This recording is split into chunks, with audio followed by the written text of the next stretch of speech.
Le lancement officiel des projets phares identifiés par l'agenda 2063,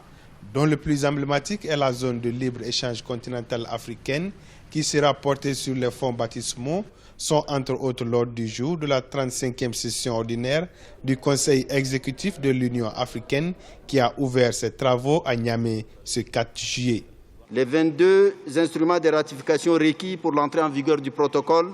portant création de cette zone ont été déposés par les États membres dans un délai relativement court d'une année.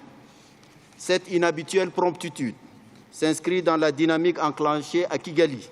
où s'est manifestée une volonté forte d'accélérer la cadence de l'intégration continentale avec l'adoption de la ZLECAf. Le Conseil exécutif étudiera les projets de décision et de déclaration devant être soumis pour adoption par les chefs d'État et de gouvernement de l'Union africaine lors du sommet prévu les 7 et 8 juillet dans la capitale nigérienne, conjointement avec la session inaugurale de la réunion de coordination entre l'Union africaine et les communautés économiques régionales. Cette 35e session ordinaire du Conseil exécutif se tient à un moment où notre Union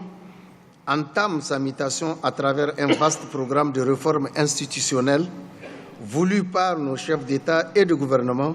lors du sommet de Kigali de juillet 2016. À noter qu'environ 450 milliards de francs CFA ont été investis pour l'organisation de ce sommet qui célébrera en même temps le premier anniversaire de la signature du traité instituant la zone de libre-échange continentale.